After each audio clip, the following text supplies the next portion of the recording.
ಕಾಲ ಬಿದ್ದು ಕೇಳ್ಕೊತೀನಿ, ಅಭಯಾರಣ್ಯ ಉಳಿಸು, ಪ್ರಾಣಿಗಳನ್ನ ಉಳಿಸು, ಗಂಧದಗುಡಿನ ಉಳಿಸು.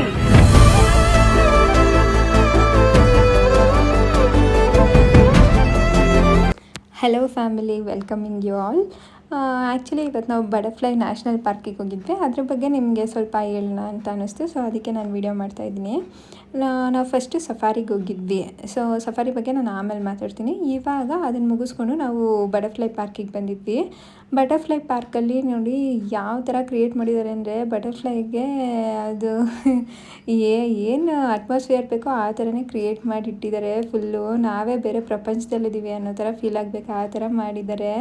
ತುಂಬಾ ಚೆನ್ನಾಗಿತ್ತು ಬಟರ್ಫ್ಲೈ ಪಾರ್ಕು. ಬಟರ್ಫ್ಲೈಗೆಲ್ಲ ಊಟ ಯಾವ ಥರ ಕೊಡ್ತಾರೆ ಅಂತ ತೋರಿಸ್ತೀನಿ ನೋಡಿ. ಈ ಥರ ಕಲರ್ಫುಲ್ಲಾಗಿ ಅದು ಒಂದು ಗಿಡ ಥರನೇ ಮಾಡಿರ್ತಾರೆ. ಕಲರ್ಫುಲ್ಲಾಗಿ ಮಾಡಿಬಿಟ್ಟು ಅದ್ರ ಮೇಲೆ ಊಟ ಇಟ್ಟಿರ್ತಾರೆ, ಚಿಟ್ಟೆಗೆ ಏನು ಬೇಕೋ ಅದನ್ನು ಬಂದು ಬಟರ್ಫ್ಲೈ ತಿನ್ನುತ್ತೆ ನೋಡಿ. ಇದೇನೆ ಅದನ್ನು ಬಂದು ಬಟರ್ಫ್ಲೈಸ್ ಎಲ್ಲ ತಿನ್ನುತ್ತೆ.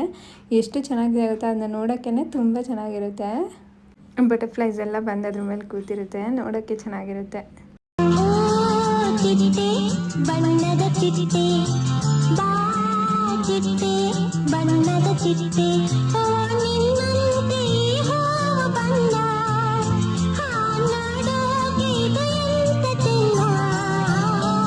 ನೋಡಿ. ಅದು ಬೆಳೆಯೋದಕ್ಕೆ ಏನು ಚೆನ್ನಾಗಿ ಮಾಡಿದ್ದಾರೆ ಅಂದರೆ, ವಾಟರ್ ಫಾಲ್ಸ್ ಥರ ಮಾಡಿದ್ದಾರೆ. ಬಟರ್ಫ್ಲೈಸ್ಗೆಲ್ಲ ಎಷ್ಟು ಚೆನ್ನಾಗಿರುತ್ತೆ ಗೊತ್ತಾ. ಅದು ಆ ಪ್ರಪಂಚದಲ್ಲೇ ನಾವಿದ್ದೀವಿ ಅನ್ನೋ ಥರ ನಮಗೆ ಫೀಲ್ ಆಗುತ್ತೆ. ಸೊ ನೋಡಿ, ಈ ಥರ ಬೋರ್ಡ್ಸ್ ಎಲ್ಲ ಹಾಕಿರ್ತಾರೆ, ಅವರು ಕೈಯಿಂದ ಟಚ್ ಮಾಡಬಾರ್ದು ಆ ಥರ ಎಲ್ಲ. ಅದನ್ನೆಲ್ಲ ನಾವು ಇನ್ಸ್ಟ್ರಕ್ಷನ್ಸ್ ಫಾಲೋ ಮಾಡಬೇಕು. ಅದನ್ನೆಲ್ಲ ಕೈಯಿಂದ ತುಂಬ ಹಿಡ್ಕೊಂಡು ಅದಕ್ಕೆ ಹರ್ಟ್ ಮಾಡೋಕ್ಕೆ ಹೋಗಬಾರ್ದು. ಅದೂ ಚೆನ್ನಾಗಿರುತ್ತೆ. ಅದು ನಾವು ಕೈ ಇಟ್ಟರೆ ಅದೇ ಬಂದು ನಮ್ಮ ಕೈ ಮೇಲೆಲ್ಲ ಕೂತ್ಕೊಳ್ಳುತ್ತೆ. ಅದು ಫೀಲೇ ತುಂಬ ಚೆನ್ನಾಗಿರುತ್ತೆ. ಅದನ್ನ ಎಕ್ಸ್ಪೀರಿಯೆನ್ಸ್ ಮಾಡಿ ನೋಡಿ ಅಲ್ಲಿ ಹೋದಾಗ. ನೋಡಿ ಎಷ್ಟು ಚೆನ್ನಾಗಿದೆ ಬಟರ್ಫ್ಲೈ ಪಾರ್ಕಲ್ಲಿ. ಈ ಥರ ಕಲರ್ಫುಲ್ ಫ್ಲವರ್ಸು ಮತ್ತು ಕಲರ್ಫುಲ್ಲಾಗಿರೋ ಬಟರ್ಫ್ಲೈಸ್ನೆಲ್ಲ ನೋಡ್ಬೋದು. ಅದನ್ನೇನು ನಾವು ಟಚ್ ಮಾಡೋಕ್ಕೆ ಹೋಗ್ಬಾರ್ದು, ಹಂಗೆ ನಾರ್ಮಲಾಗಿ ಫೀಲ್ ಮಾಡ್ಬೋದು. ಅದು ನಮ್ಮ ಕೈ ಮೇಲೆಲ್ಲ ಬಂದು ಕೂತ್ಕೊಳ್ಳುತ್ತೆ. ಆ ಥರ ಎಲ್ಲ ನಾವು ಎಂಜಾಯ್ ಮಾಡ್ಬೋದು. ತುಂಬಾ ಚೆನ್ನಾಗಿರುತ್ತೆ, ವಿಸಿಟ್ ಮಾಡಿ. ಅದನ್ನು ಮುಗಿಸ್ಕೊಂಡ್ಮೇಲೆ ನಮಗೆ ಮ್ಯೂಸಿಯಮ್ ಥರ ಇರುತ್ತೆ. ಮ್ಯೂಸಿಯಮ್ ಒಳಗಡೆ ಅಲ್ಲಿ ಬಟರ್ಫ್ಲೈ ಸ್ಟಾರ್ಟಿಂಗ್ ಸ್ಟೇಜಿಂದ ಅದು ಎಂಡಿಂಗ್ ಸ್ಟೇಜ್ವರೆಗೂ ನಾವು ಅದ್ರ ಬಗ್ಗೆ ತಿಳ್ಕೊಬೋದು. ಸೊ ನೋಡಿ ಎಷ್ಟು ಚೆನ್ನಾಗಿದೆ ವ್ಯೂ. ತುಂಬಾ ಎಂಜಾಯ್ ಮಾಡ್ಬೋದು. ಹೋದರೆ ಒನ್ ಡೇ ಟ್ರಿಪ್ಪಿಗೆ ಸಕ್ಕತ್ತಾಗಿರುತ್ತೆ. ಇಲ್ಲಿ ಆ್ಯಕ್ಚುಲಿ 40ಕ್ಕಿಂತ ಹೆಚ್ಚು ಪ್ರಭೇದದ ಚಿಟ್ಟೆಗಳನ್ನ ನೋಡ್ಬೋದು. ತುಂಬಾ ಕಲರ್ಫುಲ್ ಆಗಿರುತ್ತೆ. ಬ್ಲ್ಯಾಕು, ವೈಟು, ಬ್ಲೂ ಈ ಥರ ತುಂಬಾ ಕಲರ್ಫುಲ್ ಆಗಿರುತ್ತೆ. ನೋಡಿ ವಾವ್, ಎಷ್ಟು ಚೆನ್ನಾಗಿರುತ್ತೆ ಗೊತ್ತಾ. ಅದು ಫೀಲ್ ಮಾಡೋಕ್ಕೇ ತುಂಬ ಚೆನ್ನಾಗಿರುತ್ತೆ. ಆದರೆ ನಾವು ಅದಕ್ಕೆ ಹಿಂಸೆ ಕೊಡಬಾರ್ದು. ಅದನ್ನು ತುಂಬ ಟಚ್ ಮಾಡಿ ಅದ್ರ ರೆಕ್ಕೆಗಳನ್ನೆಲ್ಲ ಹಾಳು ಮಾಡೋ ಥರ ಹಿಂಸೆ ಕೊಡಬಾರ್ದು. ನೋಡಿ ಅಲ್ಲಿ ಎಷ್ಟು ಚೆನ್ನಾಗಿದೆ. ನಮ್ಮ ಸುತ್ತಲೂ ಅದು ಹಾರಾಡ್ತಾ ಇರ್ತವೆ, ಮತ್ತು ಅವು ಪ್ರಕೃತಿನೂ ಎಂಜಾಯ್ ಮಾಡಿಕೊಂಡು ಗಿಡದ ಮೇಲೆಲ್ಲ ಕೂತ್ಕೊತಾ ಇರ್ತವೆ, ನಮ್ಮ ಸುತ್ತಲೂ ಇರ್ತವೆ. ಸೊ ನೋಡೋದಕ್ಕೆ ತುಂಬಾ ಚೆನ್ನಾಗಿರುತ್ತೆ. ನಾವು ಎಷ್ಟು ಟ್ರೈ ಮಾಡಿದ್ವಿ ಕೈ ಮೇಲೆಲ್ಲ ಕೂತ್ಕೊಳ್ಳೋಕ್ಕೆ. ಅದು ಒಂದ್ಸತಿ ಟೂ ಟೈಮ್ಸ್ ಕೂತ್ಕೊಂತು ಅಷ್ಟೇ. ತುಂಬಾ ಚೆನ್ನಾಗಿತ್ತು. ಟೈಮ್ ಹೇಗೆ ಹೋಯ್ತು ಅನ್ನೋದು ಗೊತ್ತಾಗಲಿಲ್ಲ. ಮಕ್ಳುಗಳನ್ನೆಲ್ಲ ಕರ್ಕೊಬಂದರೆ ತುಂಬಾ ಚೆನ್ನಾಗಿರುತ್ತೆ. Informative actually. ಅದು ಮೊಟ್ಟೆ ಇಂದ ಹಿಡಿದು ಚಿಟ್ಟೆ ಆಗೋವರೆಗೂ ಅದರ ಲೈಫ್ ಸೈಕಲ್ ಹೇಗಿರುತ್ತೆ ಅದನ್ನೆಲ್ಲ ಅವರು ಚಾರ್ಟ್ಸ್ ಮಾಡಿ ಹಾಕಿದ್ದಾರೆ ಒಳಗಡೆ ನೋಡಿ. ಹಸುರಿನ ಬನಸಿರಿಗೆ ಒಲಿದು ಸೌಂದರ್ಯ ಸರಸ್ವತಿ ಧಾರೆಗಿಳಿದು ಆಹಾ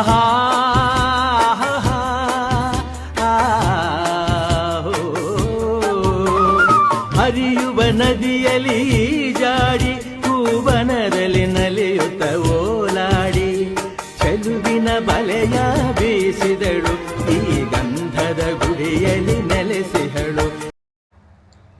ಅದಾದಮೇಲೆ ನಾವು ಬನ್ನೇರುಘಟ್ಟ ನ್ಯಾಷನಲ್ ಪಾರ್ಕಿಗೆ ಎಂಟರ್ ಆಗ್ತೀವಿ. ಬನ್ನೇರುಘಟ್ಟ ನ್ಯಾಷನಲ್ ಪಾರ್ಕಲ್ಲಿ ತುಂಬಾ ಥರದ ಪ್ರಾಣಿಗಳಿದ್ದಾವೆ, ನೋಡಿ ಎಕ್ಸ್ಪೀರಿಯೆನ್ಸ್ ಮಾಡಿ. ಸಫಾರಿ ಹೇಳಿದ್ದೆ ಅಲ್ವಾ, ಆ್ಯಕ್ಚುಲಿ ಸಫಾರಿನಲ್ಲಿ ತುಂಬಾ ಪ್ರಾಣಿಗಳಿದೆ.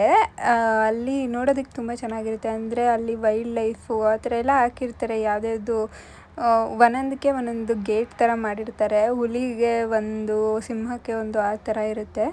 ಆನೆ ಮತ್ತು ಕರಡಿ ಎಲ್ಲ ಹತ್ತತ್ರನೇ ಓಡಾಡ್ತವೆ, ಅದನ್ನೆಲ್ಲ ನೋಡ್ಬೋದು. ಬಟ್ ವೀಡಿಯೋ ಮಾಡೋದಕ್ಕೆ ತುಂಬಾ ಕಷ್ಟ ಸಫಾರಿಯಲ್ಲಿ. ಅದಾದಮೇಲೆ ನಾವು ಬೋಟಿಂಗ್ ಹೋಗಿದ್ವಿ. ಬೋಟಿಂಗ್ ನೋಡಿ ಹೆಂಗಿದೆ ಅಂತ ನಾವು ಒಂದ್ಸಲ ಟರ್ನೇ ಆಗಿಬಿಟ್ಟಿದ್ವಿ. ಹಂಗೆ ಹಿಂಗೆ ಸಾಹಸ ಮಾಡ್ಕೊಂಡು ಪೆಡಲ್ ತಿನ್ಕೊಂಡು ಬಂದ್ವಿ. ತುಂಬಾ ಚೆನ್ನಾಗಿತ್ತು. ಅದು ಕ್ರೌಡ್ ಇದ್ದಿದ್ದರಿಂದ ಬೇಗನೆ ಕರೀತಾಯಿದ್ರು ಅವರು. ನಾವು ಸ್ಲೋ ಆಗಿ ಪೆಡಲ್ ಮಾಡ್ಕೊಂಡು ಬಂದ್ವಿ. ಅದಾದಮೇಲೆ ನೋಡಿ, ನನಗೆ ಆ್ಯಕ್ಚುಲಿ ತುಂಬ ಇಷ್ಟ ಆಗಿದ್ದು ಎಲ್ಲಿ ಅಂತಂದರೆ ವೈಟ್ ಪಿಕಾಕು. ನಾರ್ಮಲ್ ಪಿಕಾಕ್ ಒಂದು ಇದೆ, ಅದನ್ನು ಬಿಟ್ಟರೆ ವೈಟ್ ಪಿಕಾಕ್ ಇದೆ. ವೈಟ್ ಪಿಕಾಕ್ ತುಂಬಾ ಚೆನ್ನಾಗಿತ್ತು. ಆಲ್ಮೋಸ್ಟ್ ಒಂದು 15 ಮಿನಿಟ್ಸ್ ಅದು ಈ ಥರನೇ ಗರಿ ಬಿಚ್ಕೊಂಡು ಫುಲ್ ಚೆನ್ನಾಗಿ ಪೋಸ್ ಕೊಡ್ತಿತ್ತು ಕ್ಯಾಮ್ರಾಗೆ.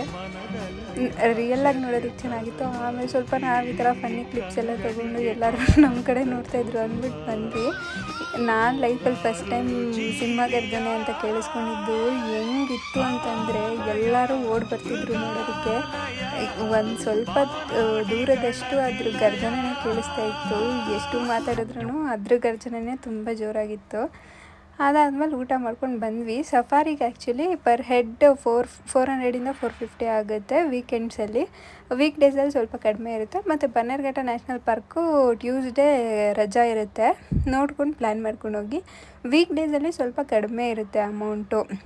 ಬೋಟಿಂಗ್ ಬಂದು 100 ಆಗುತ್ತೆ ಪರ್ ಹೆಡ್ಡು.